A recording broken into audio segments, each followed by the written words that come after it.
vocês. Hoje, como era esperado, choveu um pouquinho, né? Mas o gaúcho é ponta firme, né? Tem alguém aqui que não é gaúcho, não? Você é da onde, meu nome? Paulista. Paulista? Nem eu, paulista. Alguém mais?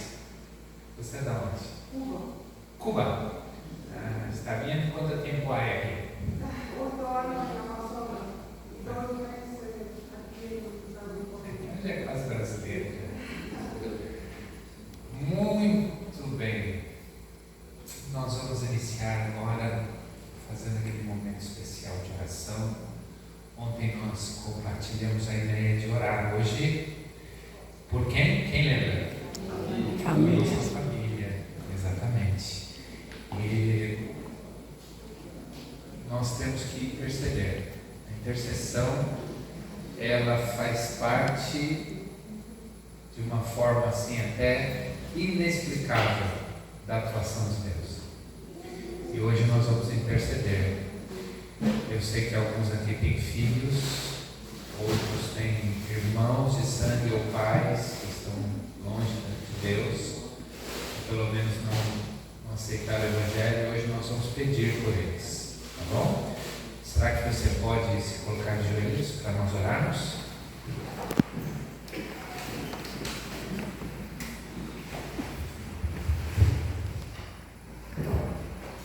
Querido e bom Pai que estás nos céus, louvado seja o teu nome, Senhor. Nessa noite nos encontramos na tua presença, em primeiro lugar, para lhe agradecer pela vida. Agradecer porque o Senhor é o nosso Deus que nos chamou para o teu ministério. Agora, Senhor, nós queremos pedir. Talvez haja aqui uma mãe, um pai intercedendo nesse momento pelo seu filho, ou talvez alguém intercedendo pelos seus pais, pelos seus irmãos, tios, primos. Queremos depor nas tuas mãos, porque nós queremos, ó Pai, ir para o céu, mas não queremos ir para o céu sozinhos. Nós queremos e pedimos, suplicamos que o Senhor atue na vida dessas pessoas, da nossa família, mesmo com todas as dificuldades, que eles possam abrir os olhos para a mensagem e saber que existe um Deus que tem chamado eles a cada dia, Senhor. Por favor, hoje nós intercedemos por eles, colocamos a vida deles nas tuas mãos. Amém. E assim fazemos em nome de Jesus. Amém. Amém.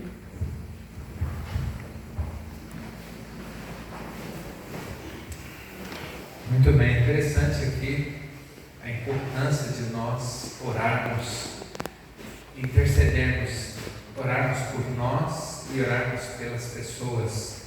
Existe alguma coisa que talvez a gente nem saiba explicar direito, que nos leva a receber bênçãos quando nós clamamos a Deus, nos leva a receber intervenção, ou a outro a receber intervenção quando nós clamamos a Deus. Quando eu penso nisso, eu lembro muito da história de Jó. Jó foi um homem que passou por muitas crises, lutas, né? Crise. Um homem que tinha tudo e de repente perdeu, ficou sem nada. E para mim, no meu entendimento, Jó teria muitos motivos para orar por si. E ele fez isso também. Mas quando a gente abre a Bíblia, em Jó capítulo 42, verso 10. Alguém pode ler isso para nós? Jó 42, 10. Quem pode ler esse verso? Conhecido, mas tem aí um significado importante que nos leva a refletir na importância da oração intercessória. Se alguém achar, pode ler. Mudou o Senhor a sorte de Jó, quando este orava pelos seus amigos, e o Senhor deu-lhe o dobro de tudo que ele antes possuía. Mudou o Senhor a sorte de Jó. Quando foi que ele mudou? Quando depois o quê? Olha só, que coisa interessante, né? Porque assim, quando você olha o livro de Jó, você percebe que em vários momentos Jó orou por ele também. Inclusive, tem reflexões lá profundas sobre a existência da vida, do pecado e da eternidade. O livro de Jó, na verdade, ele não é um livro onde o centro está no sofrimento. O centro do livro de Jó não é o sofrimento. O centro do livro de Jó é a graça de Deus. Quando você estuda o livro de Jó, você percebe que o centro não é o sofrimento. O sofrimento foi um instrumento que Deus utilizou para provar que Jó servia a Ele por meio do quê? Da graça. Jó servia ele por meio do... Você percebe isso no próprio desafio que ele faz em Satanás no começo do livro.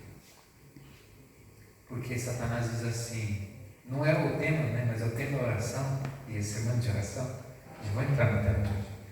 Mas o desafio de Satanás é a seguinte coisa, ele diz assim, é lógico que Jó te serve, porque o Senhor dá tudo para ele. E aí então Deus, através do que acontece, prova ao inimigo e aos seres criados que Jó servia não pelo que recebia, mas pela graça de Deus. Esse é o tema. E ele consegue tudo pela graça de Deus. E aí então Jó, no sofrimento, ele também declara e percebe, não somente ele, mas todos que leem, que ouvem, e os amigos, que na verdade eram meio inimigos, né? A mulher que ficou tal, todo mundo percebe que ele no fundo não era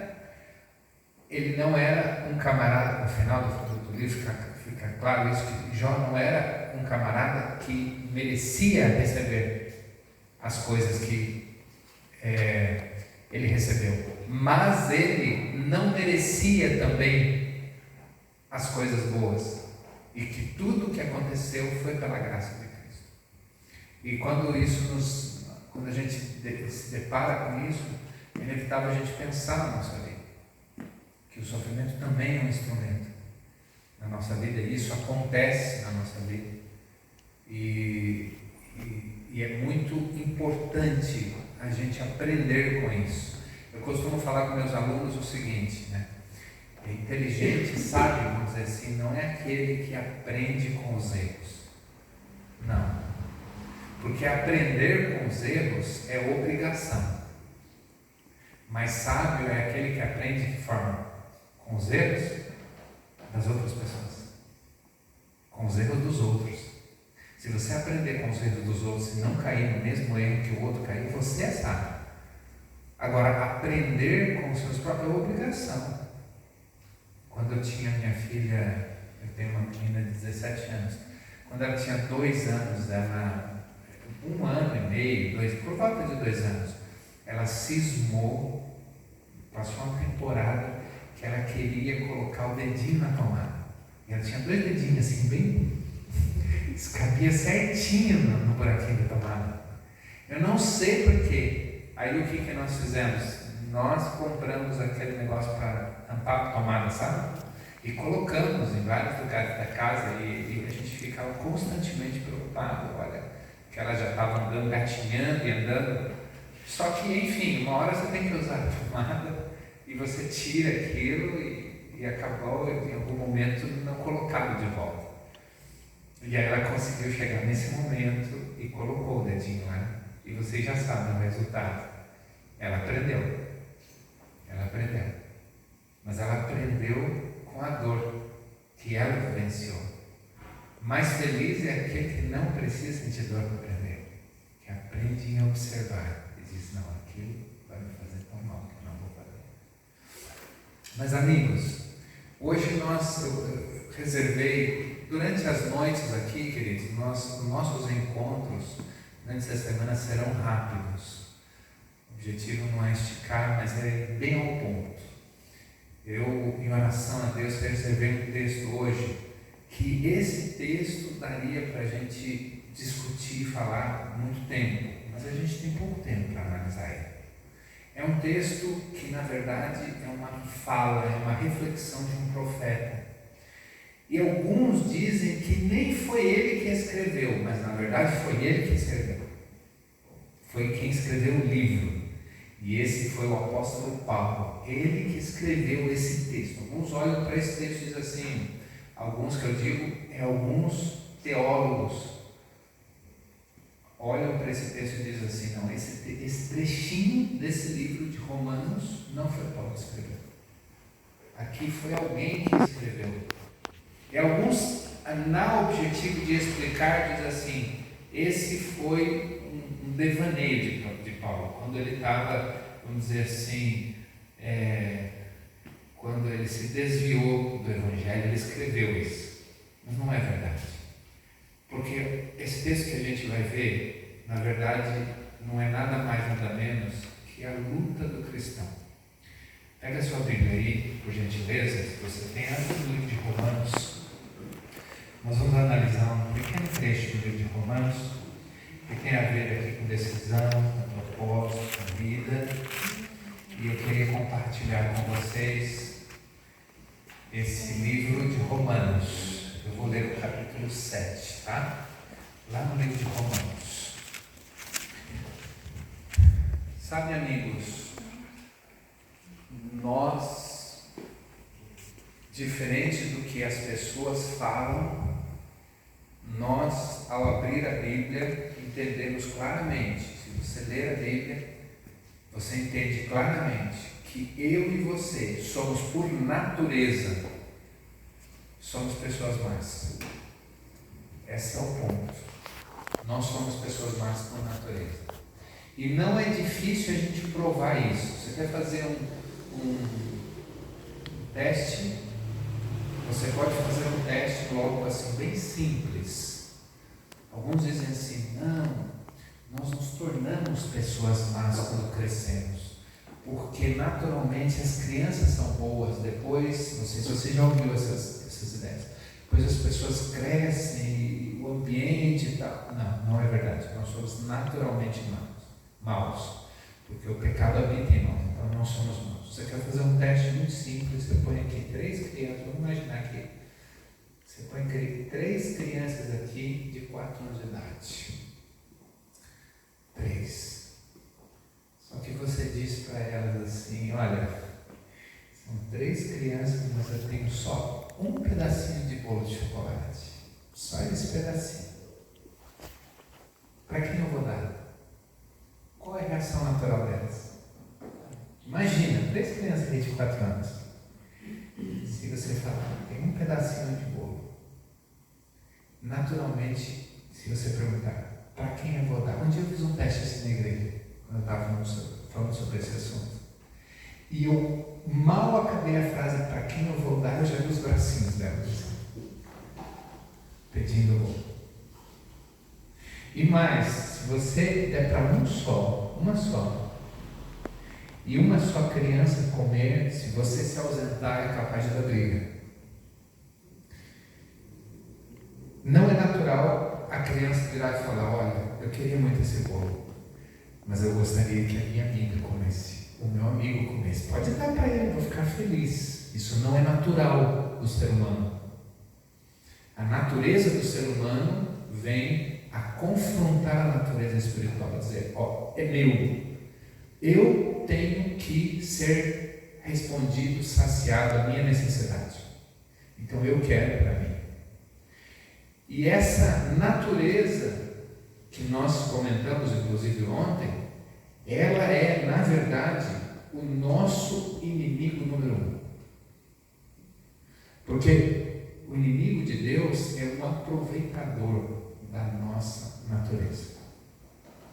Ele deixou claro isso, por exemplo, quando ele foi tentar Jesus, vamos pensar no protótipo ideal, assim que foi, por exemplo, a tentação no deserto.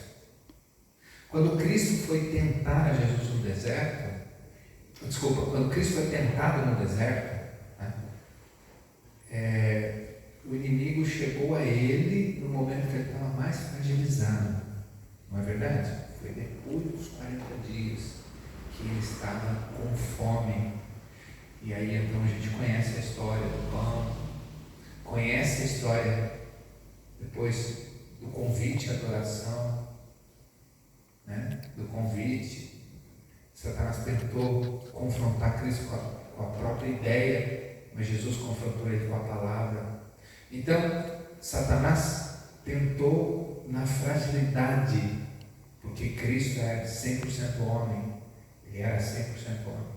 Então, na sua fragilidade, como nós somos frágeis, e cada um de nós temos algum tipo de fragilidade. Somos pessoas diferentes, temos fragilidades. E o apóstolo Paulo não era diferente. Ele tinha fragilidades e tentações, e um dia ele chega e diz assim, capítulo 7, porque, verso 15, porque nem mesmo compreendo o meu próprio modo de agir.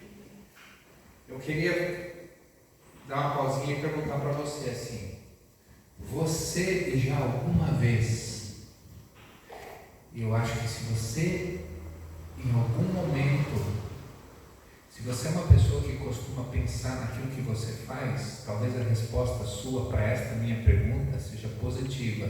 E a pergunta é, algum momento você pensou no que você tinha feito e falou, puxa, por que eu fiz isso? Não devia ter feito, mas agora...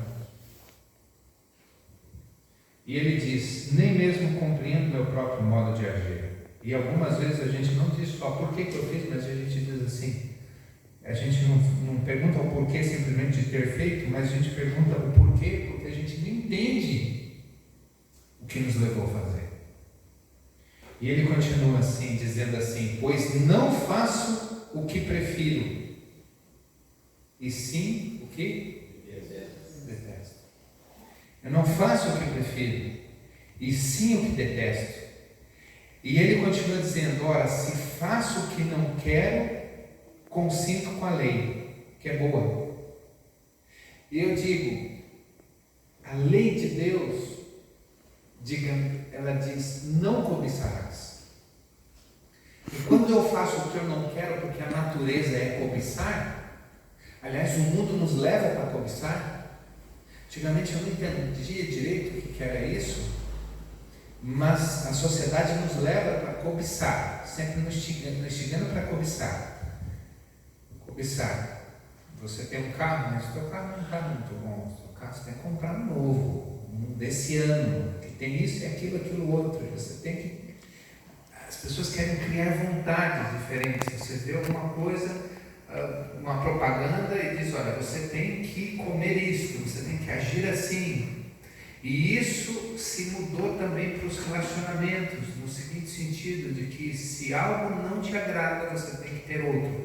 E também nos relacionamentos pessoais. Se você não está feliz com a sua esposa ou com o seu esposo, não tem problema. Pegue outro. Mude para outro. E aqui ele continua dizendo assim, neste caso, quem faz isto já não sou eu, mas é o pecado que habita em mim. Porque eu sei que em mim, isto é, na minha carne, não habita o bem nenhum.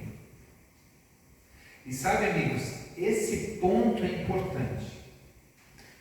E esse ponto tem a ver com autoconhecimento. Quando a gente dá curso para parar de fumar, antigamente a gente dava bem mais no evangelismo. Mas eu dizia assim no curso para parar de fumar, dos pilares, né? Tinha várias coisas que aquele que estava parando de fumar tinha que tomar decisão. E uma delas é o seguinte, falava assim, se você não fuma, você não carrega cigarro. Porque se você não fuma, você não carrega. É simples assim. Por quê? Porque se você carrega cigarro, é bem mais fácil de você o quê? Isso não tem lógica. Agora vamos aplicar aqui. Tá? Eu não conheço qual é a tua fragilidade, eu conheço a minha. Mas o que é uma tentação para você? Não precisa responder, só pensa, só reflexão agora em cima da palavra de Deus. O que é uma tentação para você? E se algumas coisas é tentação para você, você precisa cortar isso lá na raiz, aí que dói. Você tem que cortar, por exemplo, quando a gente está trabalhando com uma pessoa que tem problema também com o alcoolismo, Então, além de não ter a bebida em casa, você tem que falar para a pessoa: olha, você não pode ir no bar, ou sei lá onde. Não pode. Porque você ali vai estar fragilizado. E aí eu pergunto para você: o que é que pode te fragilizar a ponto de você tomar a decisão que não queria e dizer: olha, o bem que eu quero isso eu não faço. Mas o que é que fragiliza você? E muitas vezes nós sabemos o que nos fragiliza, o que é tentação. E o apóstolo Paulo não era diferente, ele sabia. Ele sabia. E ele dizia: olha, como o pecado habita em mim, eu não faço o que eu quero. E por isso eu tenho essa luta interior. E essa luta que nós falamos aqui no primeiro dia, que é o grande conflito. E ele continua assim, e ele fala assim: porque eu sei que em mim, isto é, na minha carne, não habita bem nenhum. Pois o querer o bem está em mim, não porém o efetuá-lo. Você se conhecer e dizer o seguinte: olha, e não há vergonha nenhuma, gente. Ao contrário que o mundo diz, o mundo fala assim: olhe para você, olhe para dentro de você, e olhe para dentro de você, que lá você vai encontrar sua força. Procure dentro de você. Já viram um discurso mais ou menos assim? Procure dentro de você, dentro de você. O apóstolo Paulo está dizendo exatamente o contrário. Ele diz: quando eu olho para dentro de mim, eu não tenho força para fazer as coisas. E eu percebo que eu até queria fazer, mas não consigo fazer. Eu queria, por exemplo, você está um exemplo aqui, tá? São todos exemplos subjetivos, mas talvez alguma coisa aplique para a sua vida. Às vezes você está lutando com algum alimento, porque você sabe que aquilo está te fazendo mal. Você sabe que aquilo está fazendo mal até não só para o seu organismo, mas está fazendo mal para a sua confiança em andar ao lado de Deus. Então você tem que reconhecer que você não pode fazer, e que somente Deus pode fazer esse milagre de tirar talvez de algum vício. Aliás, o vício é a corrente do inimigo, a corrente que quer amarrar o povo de Deus. Quando nós pensamos em vício, amigos, temos que tomar muito cuidado, porque existem muitas formas de vício, e o vício não é algo que a gente fala só das pessoas que estão fora da igreja. O vício é algo que nós lutamos aqui na nossa vida pessoal. Bebida, cigarro, cobiça. Eu vou te mostrar uma coisa, não é uma apologia contra a tecnologia, não, mas é só um apelo de reflexão. Você, jovem e adulto, seja quem for, cuidado com isso aqui. Eu tenho acompanhado, amigos, famílias sendo destruídas por causa disso aqui. Isso é um vício, desculpa a palavra, mas na etimologia da palavra, desgraçado. Ou você aprende verdadeiramente a controlar o seu celular, ou você vira escravo dele. Escravo dele. Sabe o que eu fiz? Eu não sou modelo para ninguém. Eu abaixei, eu sei que alguns celulares já tem e tal, mas eu abaixei um programa para eu ver exatamente quanto tempo eu estou gastando. Um aplicativinho, né? Tem muitos por aí. E aí então eu faço questão de abrir esse aplicativo junto com o meu filho, porque eu estou pedindo para ele parar também. Eu abro junto com ele. E aí eu falo: filho, vamos ver aqui nessa semana, como é que foi a nossa semana. Olha isso aqui, olha, esse dia eu fiz bastante, olha, esse dia eu fiz mais, eu vou baixar. E aí eu coloquei um alvo por semana para ele. E quando eu coloquei, ele começou a se espelhar. Tem um filho de 13 anos. Aí eu disse para ele assim: mas eu vou entrar junto nessa contigo. Aí ele se acalmou um pouco mais. Irmãos, a gente tem que tomar cuidado com essas pequenas coisas que podem nos prender e nos desviar do alvo, do objetivo. Eu falo isso, irmão, não porque eu sou um vitorioso, eu estou lutando com muitas muitas coisas, inclusive com isso aqui também. Mas eu sei que Deus pode fazer a obra na tua vida. Ele tem feito na minha vida. Ele tem feito na minha vida. Temos que ter cuidado, não somente de tempo de uso, mas hoje em dia é muito fácil, gente. É muito fácil. Nós estamos falando aqui, só temos adultos aqui, né? Mas hoje em dia é muito fácil qualquer pessoa, desde uma criança até nós adultos, é muito fácil nós termos acesso à pornografia através disso. Apenas alguns toques você chega lá. Antigamente, vocês quem tem aí mais de 30, 40 anos, 50 anos como eu, antigamente para a gente fazer uma coisa errada dessa era complicado. Hoje não é mais. É muito simples. Se você não buscar em Deus força, e Deus pode libertar. Se você não buscar em Deus força, Satanás vai te escravizar através de algum vício. E o apóstolo Paulo disse, e ele continua agora, né? Verso 20: mas se eu faço o que eu não quero, já não sou eu quem faz, e sim o pecado que habita em mim. Então, ao querer fazer o bem, encontro a lei de que o mal reside em mim. Ao olhar a lei, eu percebo as minhas coisas, porque ela, como ele mesmo escreveu em outros lugares, que a lei funciona como o quê? Como um espelho. Você olha para a lei ela não resolve, mas ela te mostra. E ela mostra lá, olha, não cobiçarás, não dirás falso testemunho. E você olha ali e você percebe, olha, realmente a minha vida tem que ser mudada. Por que as pessoas estão tão autossuficientes hoje? Pelo simples fato de pisaram a lei de Deus. E eu não estou falando só do quarto mandamento, não, tá? Não é só o quarto mandamento. As pessoas pisaram a lei de Deus. E por pisarem a lei de Deus, acreditam que não precisam mais de transformação. E isso acontece fora do mundo religioso, dentro do mundo religioso. Por isso nós temos igrejas, ou melhor, existem igrejas, existem igrejas onde a ênfase, como nós sabemos, não é a transformação de vida. Antigamente a gente via isso só naquela denominação tradicional. Mas hoje você vê entre o meio evangélico, igrejas que não se fala mais em transformação de vida. Se aceitam as pessoas da forma que elas são e as pessoas são incentivadas a ficarem como estão. Sabe por quê? Porque se pisou a lei. Se eu não olho a lei, se eu não vejo que eu estou errado, para que mudança?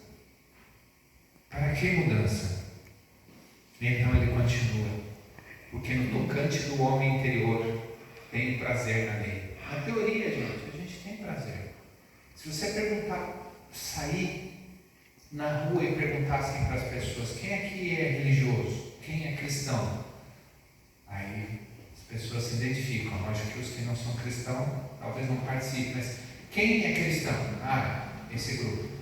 Desses aqui, quantos querem ir para o céu? É certo que aquele que é cristão vai levantar? E se você ainda continuar na pergunta e perguntar assim, olha, você acha que você vai para o céu? Talvez alguns vão falar sim. E se você ainda continuar a perguntar por quê? Aí você é bem capaz de você escutar a seguinte questão: porque eu não mato, não roubo, não faço mal para ninguém. Ou seja, em outras palavras, eu sou uma boa pessoa. No fundo, eu sou uma boa pessoa. Não é. Não é isso que a palavra de Deus fala.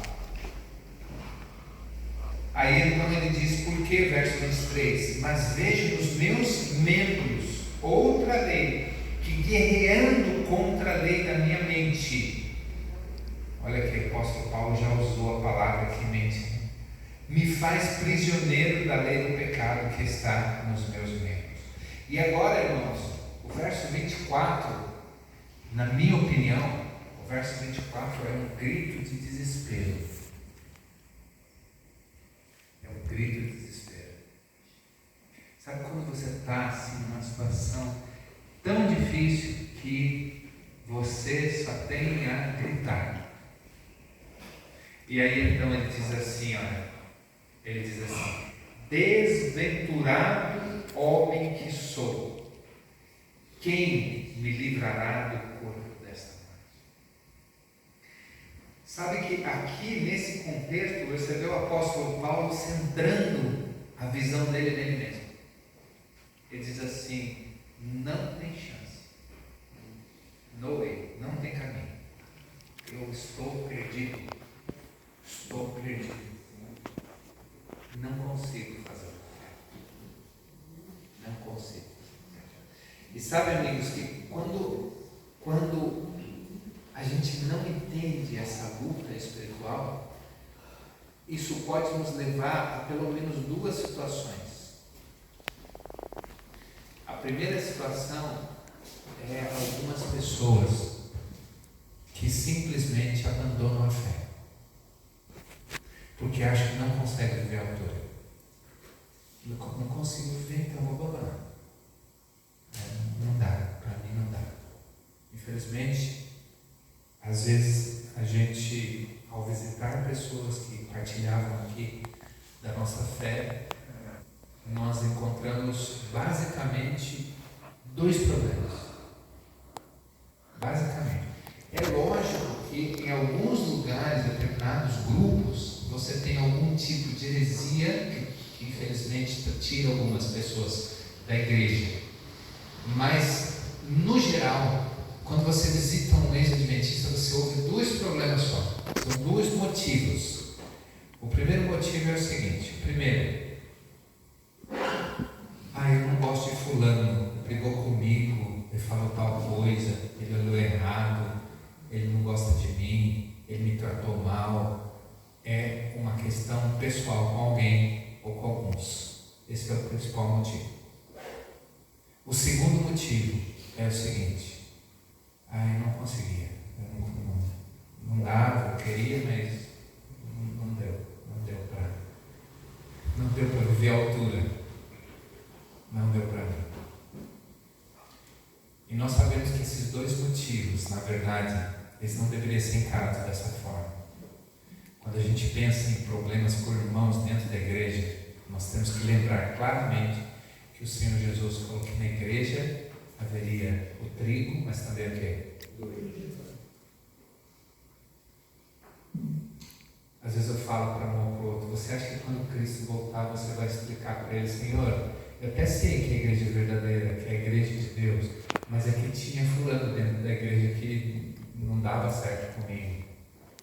Se você falar isso, é bem provável que você ouça a seguinte declaração: que haveria o joio e o trigo dentro da igreja. Isso ele já deixou escrito há mais de 2000 anos. Não é surpresa para ninguém. Agora, se você disser: Senhor, eu não conseguia viver a altura, você tem que lembrar das palavras de Paulo. Paulo também não conseguia viver a altura. E olha que nós estamos falando do missionário que mudou o conceito de cristianismo no Ocidente. O apóstolo Paulo foi. Ele foi revolucionário. Alguns analistas que nem são cristãos dizem que o cristianismo é o que é por causa do apóstolo Paulo, porque realmente ele foi o maior missionário. E esse homem, ele diz: eu não consigo viver a altura, e eu sou um desventurado. Essa palavra desventurada é muito forte, tá? Isso talvez não tenha muito significado para nós, mas tem o bem-aventurado, mas é desventurado exatamente o contrário. É aquele que não merece viver. E se nós parássemos a declaração dele por aqui, olha, o evangelho seria muito complicado. A gente ia dizer: olha, não tem como mesmo. A gente até aparentemente vive na altura, mas de fato a gente não consegue ver a altura. Mas não para por aí, porque ele diz assim, e o verso 25 é uma resposta ao verso 24 e ao sentimento de luta interior. Ele diz assim: graças a Deus por quem? Por Jesus, nosso Senhor. Graças a Deus. Olha, quando eu olho para mim, você já deve ter ouvido essa definição, quando olhamos para nós, não vemos motivos para nos salvar. Não tem motivo. Mas quando olhamos para Jesus e pensamos na graça, não vemos motivos para nos perder. Eu quero dizer uma coisa que parece um tanto estranha, mas é profundamente verdade. No céu será um lugar cheio de pessoas que não mereciam estar lá. A pergunta é, por que uma dessas pessoas não é você? O céu será um lugar cheio de pessoas que não mereciam estar lá. Como eu e como você. E eu acho que isso é o que deixa o inimigo de Deus mais revoltado. Que nós vamos para o céu sem merecer. Você já pensou nisso? Você vai para o céu sem merecer estar. Você não merece. E não adianta o que você fizer. Aí você diz, então eu estou perdido? Não. Por quê? Porque no caminho do precipício da sua vida, apareceu um homem simples, que andou e empoeirou seus pés nesse planeta, que veio a esse planeta para mudar, em primeiro lugar, o seu destino. Ele apareceu na sua vida. E hoje, nós podemos eu quero usar uma palavra aqui, nos gabar da salvação por causa dele. Por causa de Jesus. Ele é verdadeiramente o centro da nossa religião. Porque se não fosse a intervenção, o seu sacrifício e a graça, não haveria motivo para a gente estar aqui. A gente não teria motivo para estar aqui. E quando alguém perde isso de visão, o resultado é o declínio espiritual, é o sentimento de culpa e possivelmente o abandono da fé. O abandono da fé. Jesus entrou. Ele entrou na nossa vida, esticou a sua mão, veio aqui e ele tem a capacidade, o poder de olhar para você e falar, meu filho, minha filha, você está sofrendo? Eu conheço o seu sofrimento, porque eu já passei por isso. Você foi traído? Eu já passei por isso. Você se sente perdido? Eu já passei por isso. E Jesus se sentiu até perdido. Como isso, pastor? Na cruz? Na cruz, ele disse, sem Deus meu, por que me abandonaste? Ali foi algo assim inexplicável. Porque Cristo, quando a gente viu desejar pelas nações, havia uma expectativa de todo o universo dos anjos para saber se Cristo ia ressuscitar por causa dessa desconexão, ou seja, do sentimento dele estar perdido, como muitas vezes a gente pode viver também o sentimento. Ele passou por lutas, ele teve fome, sede, chorou, sorriu. Ele conhece o que a gente vive. Ele sabe exatamente o que você passa. Por isso, hoje, ele diz, como está escrito mais de 365 vezes na Bíblia, ele nos diz, não temas. Não temas. Não tenha medo. Não temas. Quando nós percebemos aqui no próprio livro de Romanos, um pouquinho antes, no capítulo 1, o apóstolo Paulo, verso 16, diz assim, pois eu não me envergonho do Evangelho. Sabe por quê? Por quê? É poder de Deus. É o poder de Deus para a salvação de todo que crê, primeiro do judeu e também do grego. Sabe, amigos, hoje eu saí ali, fui na farmácia, andei um pouquinho, e ao sair na rua você percebe o quanto vivemos numa sociedade secularizada.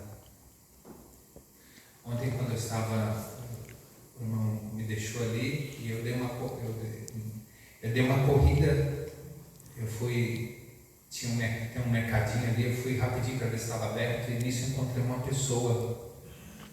E essa pessoa se aproximou, um morador de rua, e eu cumprimentei, conversei, e logo eu disse para ele, porque era pura verdade, eu falei: olha, amigo, sinto muito, mas não tem dinheiro. E daí ele começou a rir. E eu pensei assim: poxa, um cristão às vezes é zombado até por um morador de rua. Ele riu porque eu estava com a Bíblia na mão. E eu pensei nisso, mas o Evangelho é o poder de Deus. Eu comecei a conversar com ele e disse para ele: amigo, só lhe peço uma coisa, não volte para o crime. Ele mostrou um alvará de soltura, ele saiu ontem da cadeia. Falei: não volte para o crime, o Evangelho é o poder de Deus. Aí ele me viu e falou: no fundo eu quero que você ore por mim. E aí a gente conversou, eu acabei orando por ele no meio da rua. Mas é o poder de Deus, gente. É só isso que pode mudar as pessoas. Eu falei: amigo, se volta para Jesus. Ele disse assim, quando eu disse assim, não volte para o crime, ele olhou para mim e falou assim: não sei. Eu falei: você saiu hoje da cadeia? Eu não sei se eu não volto. E eu disse: somente Deus pode te ajudar. O Evangelho é o poder de Deus. Se agarre em Deus. Se agarre em Deus. Eu estou citando um exemplo. Eu vejo uma pessoa, eu nem sei o que ele fez da vida dele para parar preso, mas eu quero dizer, meu amigo, que a luta talvez dele não é diferente da nossa. E talvez alguém tenha ouvido aqui a mensagem disso e tenha pensado algo como: não sei se é possível me livrar disso. Amigo, Deus é o Deus do impossível. É o Deus do impossível. É o Deus que transforma a vida. É o Deus do impossível. Nesse momento,